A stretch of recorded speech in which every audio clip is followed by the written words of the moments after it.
Good morning, Thunder fans. The Oklahoma City Thunder just took out the Los Angeles Lakers 136 to 120. I'm your host, Bobby Howard, and we're going to recap a much more entertaining game, especially for Thunder fans. And this is I don't want to say revenge because it's just regular season, and I don't think the Thunder care enough about revenge, but this was a game where the Thunder clearly had a fire under their rear ends here. This was a 180 in terms of energy, in terms of defensive effort. Mark Daigneault said after the game that he wanted to simulate a playoff atmosphere, a playoff game. And I think that's exactly what the fans got. I think that's what how the team operated. I think the Lakers really reciprocated that in their effort as well. Because you look at it, 16-point win for the Thunder, but this was, I think, pretty even up until the Luka Doncic ejection. The Lakers, once again, I felt like were just incredibly on point from three, great from the field as well. But ultimately, the Thunder won this one, well, partially due to the fact that Luka Doncic wasn't playing in the game anymore, but because they kept pace. They also shot incredibly well, 48.6% from three, so a better shooting effort for sure. 50 and even 50 from the field. So it was a better shooting effort. They outshot the Lakers, but overall, you could just feel the juice on that with that team. I think that loss really got in their craw a little bit, and I think to me, that's exactly, if you want to look at silver linings about that performance, that's the one, is that it helped kind of provide some motivation. As Mark Daigneault says way too often, it's good to have the team taste its own blood a little bit. And I think they responded in a way that, as a fan, you really appreciate. But yeah, the game was excellent. Gilgeous-Alexander, just once again, just a magnificent performance. 42 points, 6 rebounds, 6 assists. This was like a Shea game. Like, if you want to convince someone to vote for him for MVP, you send him this tape. It was perfect. He was ice cold, not ice cold, but he was cold as hell whenever he was making his shots, is what I mean. It's one of those where him shooting from the nail, it's just beautiful. It was so good that the Laker fan right next to me at the game was like, man, that guy's good. And when you have the Laker fans complimenting you, that's how you know you're a damn good player. And as a Thunder fan, you gotta be wary.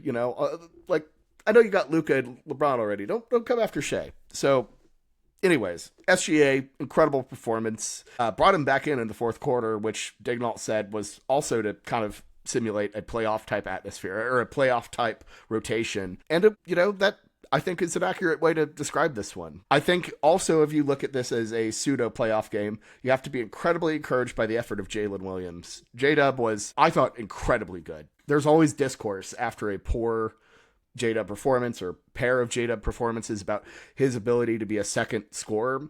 And this was like that. This was the perfect type of effort that you want to see out of J-Dub if you want to see him be that second scorer to SGA. 26 points. 11 for 21 from the field. Not a great 3-point shooting night, but he didn't need the three. And I think that's the more important thing. Is his ability to create, his ability to drive the lane, to get shots. His little floater thing was on point last night. It was really, really a good performance from Dub. Isaiah Hartenstein, it doesn't really, outside of the 15 rebounds, doesn't really show up on the box score scoring wise, but he had an impact in this one that he very much didn't against the Lakers last time out. He was it was one of those weird games where Hartenstein typically isn't ever a negative, but he was last time out. He was great last night, for sure. And of course, you got to give it up to Lu Dort. 17 points. A lot of those in the first quarter. He was on fire from three, matched the Lakers' 3-point shooting early. Austin Reeves was going absolutely lights out. And, this game might go a different way if it wasn't for Lu Dort, being able to keep pace, hit those threes, keep up with them. So, yeah, Lu Dort, just a magnificent two-way performance on his end. He was way more physical against Luka Doncic, set the tone defensively. Great Lu Dort game. Look, let's look at the Lakers a bit.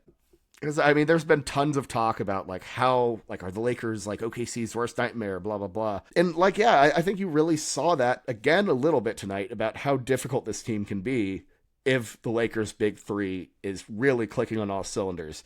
Austin Reeves was unconscious. He was unbelievable last night for LA. Cooled off a bit towards the end, and that's a great thing because I mean, if he kept at that rate, I mean, he might have gone after Kobe's 81 there. Reeves is such a game changer for the Lakers. Adding like having him as a third scorer, like if he can produce, that's going to be a problem for the Thunder. LeBron, vintage performance from him as well. 28 points, physical as always.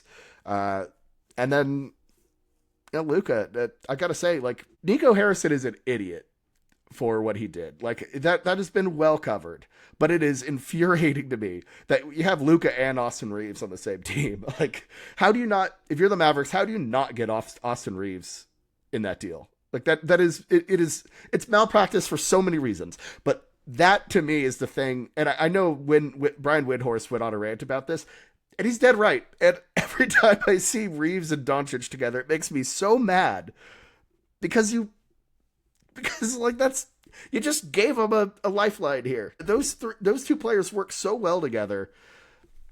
Anyways, Luka, the step backs were sharp. Like it was Luka in the truest form. And look, he sort of wore off a little bit down the stretch. Obviously, got two technicals, including that one for fighting with a fan, which is really funny. And I long hold the stance that you do not rag on a player that is that good. Because you know what they can do? They can make shots. They can tear you up. And especially if you're a player on the caliber of Luka Doncic, like that uses that motivation as fuel. Like, he is the one you don't want to mess with. But this time, it actually worked out in their favor. So, those fans, the two specific ones courtside, I'm blanking on their names. They've been going at it with Luka forever. This time it finally worked out in their favor. They got Luka ejected. I know partially some of that might be because he kind of set it in the direction of an official. The official had a quick trigger and got him out of there. Mark Daigneault mentioned in his press conference after the game that is a thing that ref is kind of a quick trigger type of guy. Mark mentioned that he got hit with a similar tech, kind of light, like as well. So I guess that's part of it. But I don't know. The whole like, both ways thing, like I feel like obviously players can't say that, or like fans can't say that, but players probably shouldn't be able to, drop the MFs and all of that, insult people's mothers. Like, I feel like if the fan would get ejected for it, the player should get ejected for it. I think you keep that equal. And Luka got caught on that. I think that's a fair ejection, but I'm also incredibly biased, and that's just kind of part of it. If you wanted to stay in the game, you just keep your mouth shut and play basketball. Really, that's kind of part of it. So, yeah, this was a great one though, and I know we're running low on time, but I think if there was anything to look at from the Thunder, the role players outside of Case and Wallace and Lou weren't phenomenal. Chet was okay. It wasn't a perfect game by any means, but it's one that you feel really good about, given where the Lakers are, how good they are, because I think they're a really good basketball team, and it just helped rinse the palate a little bit after Sunday's just disappointing, gross game. So, all right, what's next? The Oklahoma City. So the Thunder are. I actually didn't see so the Cavs won last night. So the Thunder just need one more win to clinch the best record in the NBA, which would net them the Maurice Podoloff Trophy, which everyone's excited about. I know I dismissed it last pod, but I'm back on the Mopo train here. I'm pumped about it. And of course, home court advantage throughout the playoffs. They can do that tonight with a win over the Phoenix Suns. The Suns are just hanging on by a thread here. So we'll see what the Thunder do in terms of resting, in terms of all of that. But I think Phoenix is, they're toast. They're just kind of done here. But in some way that, the Suns come back to life a little bit, I think what you end up seeing is you'll get it in Utah or you'll get it in New Orleans.